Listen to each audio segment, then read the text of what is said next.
हरे कृष्ण। तो हमने देखा कि कैसे भगवान कालिया का दमन करते हैं, कैसे कालिया अलग अलग फन उठाता है और भगवान उस पर बड़ा सुंदर नृत्य करते हैं, और कालिया की पत्नियां प्रार्थना करने आती हैं और उनकी प्रार्थना से भगवान प्रसन्न होते हैं। जब कालिया की पत्नियों ने प्रार्थना की तो भगवान ने देखा कालिया पे तो पूरा पस्त हो चुका था, बहुत मार खाया था, बहुत मार खाया था। उसका जहर निकला, खून निकला, प्राण ही निकलने वाले थे, पूरा पस्त कर दिया था भगवान ने। तो भगवान मान लो अभी कालिया के ऊपर से उतर गए, पानी में खड़े हो गए, क्योंकि अब उसके ऊपर ज्यादा वजन नहीं देना चाहते थे। तो कालिया बड़ी सुंदर प्रार्थनाएं करता है। कालिया की पत्नियां बोलती हैं, प्रभु हम आपकी दासियां हैं, आप जो आज्ञा दें हम वही करेंगे,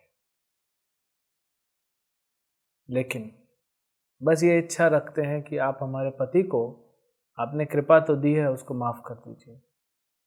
वो दुष्ट था लेकिन वो सब निकल गया, आपकी कृपा मिलने से वो दुष्टता निकल गई। अब तो आपका भक्त बन गया ना, आपके चरण मिले उसके सर पे, वो तो आपका भक्त बन गया, भजन करेगा बैठ के। तो कालिया, मान लीजिए भगवान कालिया की तरफ देखते हैं, कालिया धीरे धीरे, ठीक। तो भगवान जैसे ही उतरे, कालिया जो पूरा पस्त हो चुका था, अभी वो धीरे धीरे उसको थोड़ा जान आया, और थोड़ा सा हिम्मत करके, साहस करके, यानी शरीर में उसका एनर्जी नहीं था, भगवान को प्रार्थनाएं करता है। कहते हैं, प्रभु आप इस सृष्टि के रचयिता हैं,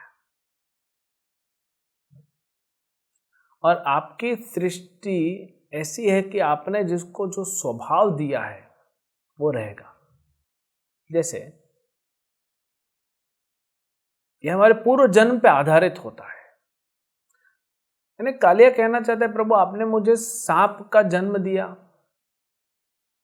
तो वो तो मेरा स्वभाव है, वो कैसे जाएगा। भगवान गीता में स्वयं कहते हैं कि स्वभाव जाता नहीं, भक्ति एकमात्र ऐसा रास्ता है जिससे हम भगवान के भक्त बन सकते हैं। और तब ये जो स्वभाव जो आर्टिफिशियल है लेकिन इस जन्म के लिए नेचुरल लगता है ना, वो तब जाएगा। तो आप ही सृष्टि की रचयिता है, आप ही ने ऐसा किया है, तो हम क्या करें। और कोई भी व्यक्ति अपने स्वभाव को, अपने स्वभाव के अनुसार ही कार्य करता है। तो कालिया सर्प की योनि में था, क्रूर था, अहंकारी था, दुष्ट था, कुटिल था। तो अब लेकिन क्या हो गया, शुद्ध हो गया। कालिया कहता है कि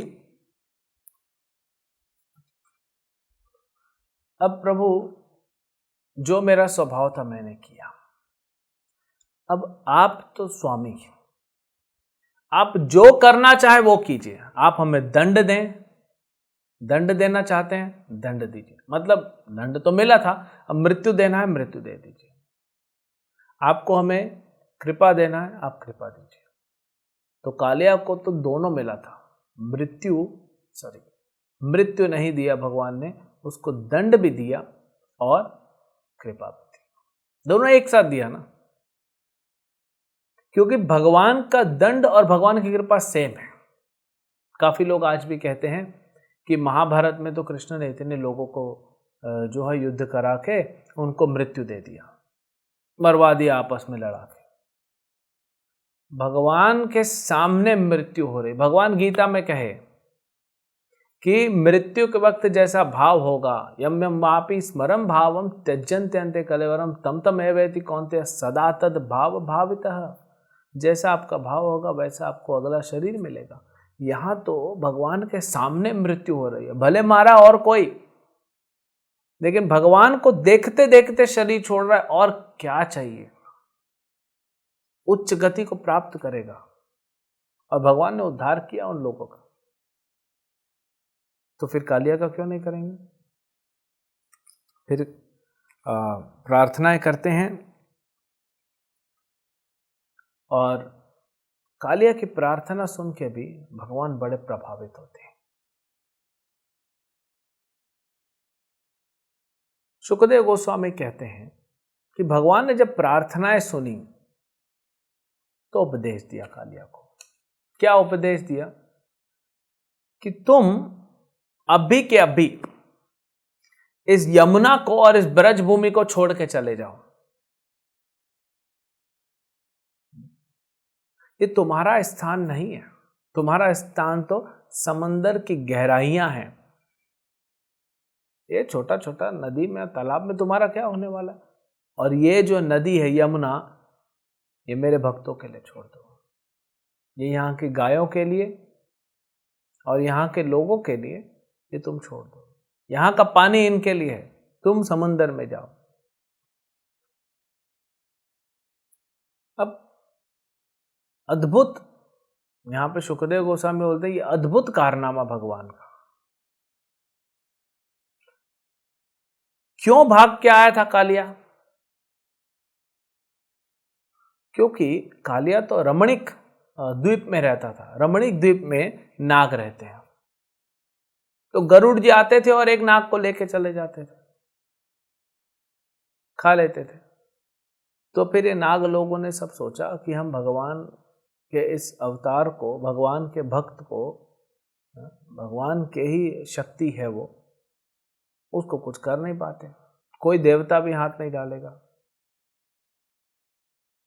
तो फिर एक एग्रीमेंट करते हैं, कभी भी आते गरुड़ जी किसी को लेके जाते। हालांकि गरुड़ जी जिसको मारते उसका उद्धार हो जाता है। इन लोग कहे कि हम आपको जो है वो दे देंगे, एक सर्प इतना कोटा आपको दे देंगे। तो जब कालिया का कोटा था, यानी गरुड़ जी के लिए जो सांप रख ले जाते थे वो कालिया खा जाता था। आपने सुना होगा ना, बड़े सर्प छोटे सर्प को भी खा जाता। तो गरुड़ को क्रोध हुआ और गरुड़ ने कालिया को बहुत दंड दिया, भगाया उसको वहां से। और जहां कालिया जाता था गरुड़ जी पहुंच जाते थे।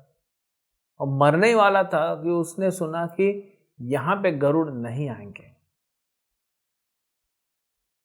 अब वो एक लंबी कहानी है, शौबरी ऋषि ने कैसे गरुड़ जी को श्राप दिया था और गरुड़ जी ने स्वीकार किया। उसके कारण शौबरी मुनि का पतन हो गया, अपराध लग गया। गरुड़ जी को श्राप देने पे उनका अपराध लग गया। तो अद्भुत कारनामा क्यों कहते हैं? पहले तो भगवान ने ब्रजवासियों को कालिया के जहर से बचाया, ब्रजवासियों को कालिया के जहर से बचाया। और दूसरा, कालिया को गरुड़ जी से बचाया।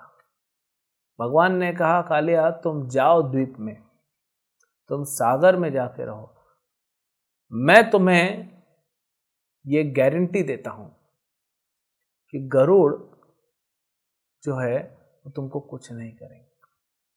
मेरे चरण चिन्ह तुम्हारे सर पे हैं, गरुड़ तुमको कुछ नहीं करेगा, खाएगा नहीं, मारेगा नहीं। तुम अब भक्त बन गया और तो दोस्ती करेगा तुम्हारे साथ, तो तुम यहां से जाओ।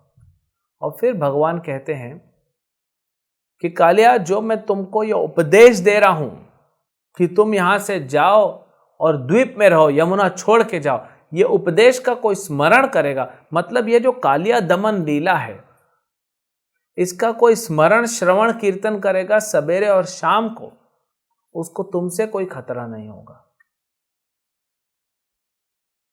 तो भगवान स्वयं अपने आप ये आशीर्वाद देते हैं कि ये लीला सुनने वाले का भला होगा। अच्छा, ये तो हो गया। और क्या बोलते हैं स्वयं कृष्ण कहते हैं कालिया को कि जो भी है कालिया दह, ये जो कालिया जो तालाब में रहता था यमुना से कनेक्टेड, यहाँ पे जो आके नहाएगा, जो उपवास करेगा फिर यहाँ पे आके नहाएगा, जो तर्पण करेगा ये जल को, अपने पूर्वजों को, देवताओं को, वो जीवात्मा सारे पाप के फल से मुक्त हो जाएगा।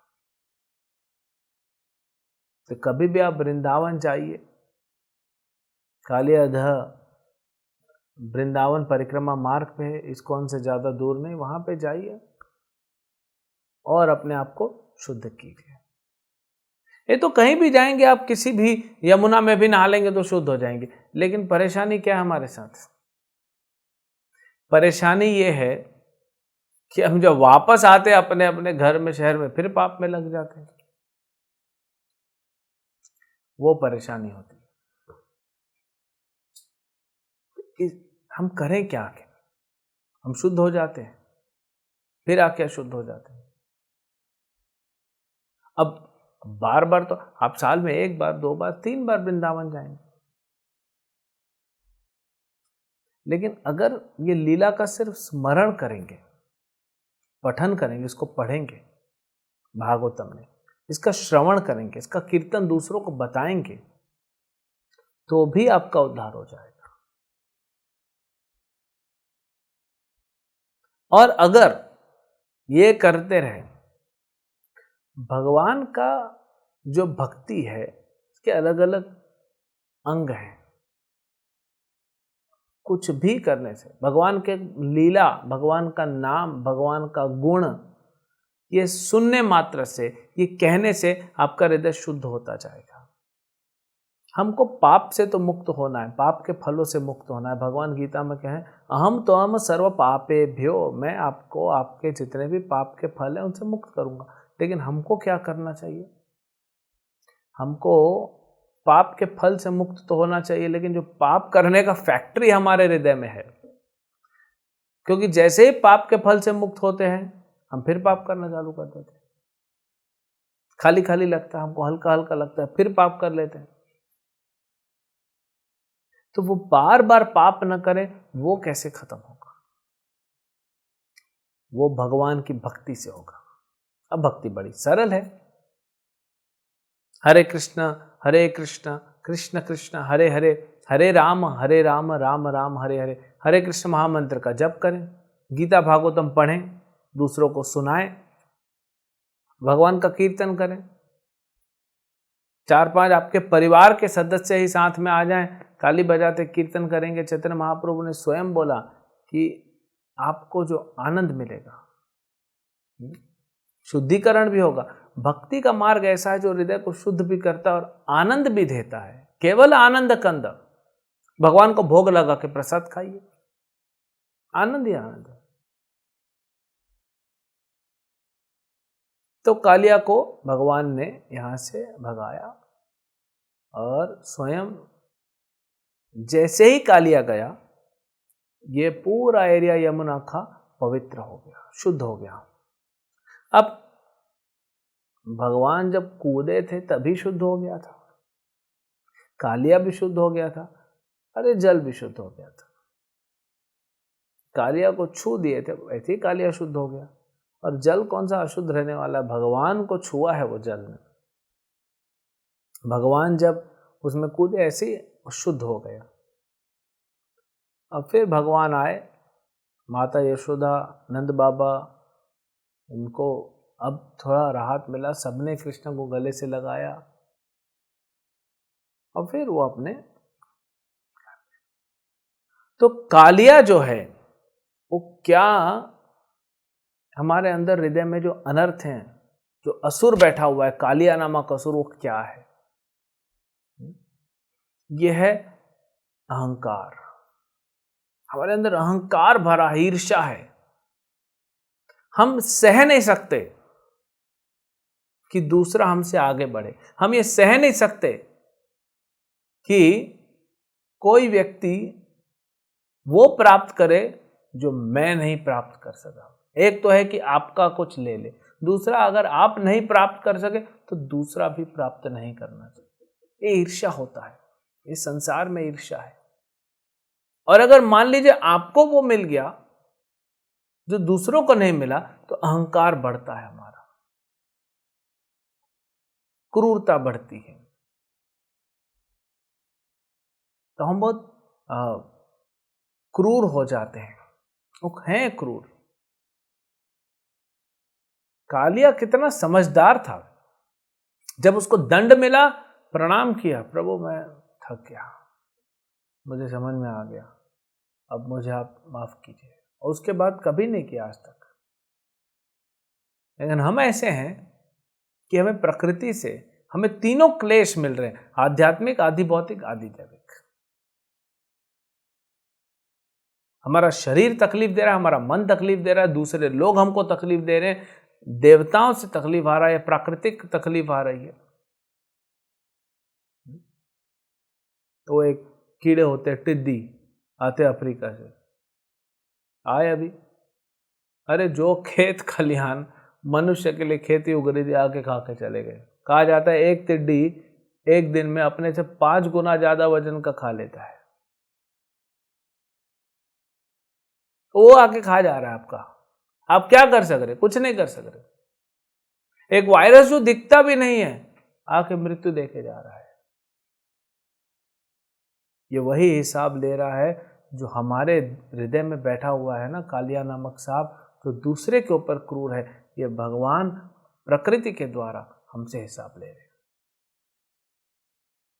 भरना तो पड़ेगा, उल्टा काम किया, गड़बड़ किया है तो भरना पड़ेगा। उसके बाद भी हमारा अहंकार, हमारा ईर्ष्या जो है वो कम नहीं हो रहा है। फिर भी हम लोग इधर उधर इधर उधर।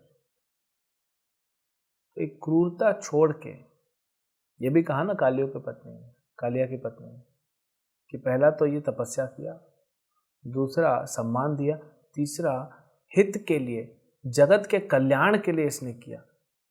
तो हम क्रूरता छोड़ के सभी के प्रति हमको कल्याण करना चाहिए। सबको हमको सम्मान देना चाहिए, चाहे वो पशु हो, चाहे पक्षी हो, चाहे छोटा सा चींटी हो, उसको भी जीने का अधिकार दिया। आपने तो नहीं दिया ना जीवन, भगवान ने उसको जीवन दिया, तो भगवान डिसाइड करेंगे उसका मृत्यु कब होगा। आप और हम कौन होते हैं? जो जन्म दे सकता है वही मृत्यु दे सकता है, हमको अधिकार नहीं। तो ये क्रूरता को हमको छोड़ना पड़ेगा और दया दिखानी पड़ेगी। और ये कैसे होगा? हमारे हृदय को परिवर्तन करना पड़ेगा। ये हरे कृष्ण महामंत्र द्वारा, हरे कृष्ण कृष्ण कृष्ण हरे हरे, हरे राम राम राम हरे हरे। ये नाम जप करिए, भगवान की कथाएं श्रवण कीजिए, गीता भागवत पढ़िए, प्रसाद खाइए। बिना भगवान को भोग लगाए कुछ मत खाइए। वेजिटेरियन भी भगवान को भोग लगा के खाइए, और फिर आपका हृदय शुद्ध होना चालू हो जाएगा। फिर आप दूसरों को बताइए, दूसरों को जोड़िए। ये जब दया करेंगे दूसरे पे, तो आपके अंदर दया आएगी, फिर दूसरे के अंदर दया आएगी, तीसरे के अंदर, ऐसे संसार में ये दया फैलेगी। जब दया फैलेगी और क्रूरता नहीं होगी, तो इस संसार में खुशहाली होगी, संसार में सुख होगा।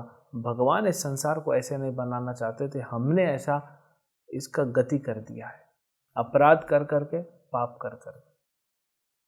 तो ये कालिया का दमन करना हमारे हृदय में, भगवान के नाम से, भगवान के प्रसाद से, भगवान की कथा लीला से, और भगवान के प्रचार से। तो यहाँ पे हम ये देखते हैं कालिया का कैसे दमन किया, और भगवान से प्रार्थना करते हैं हमारे हृदय में भी जो कालिया है उसका भी प्रभु दमन करें और हमें अपनी सेवा में लगाएं। हरे कृष्ण। ऐसे ही और भक्तिमय कार्यक्रमों के लिए देखिए हरे कृष्णा टेलीविजन। इसे प्राप्त करने के लिए आप अपने केबल अथवा DTH ऑपरेटर से संपर्क करें तथा और अधिक जानकारी के लिए आज ही डायल करें 8767 845 845।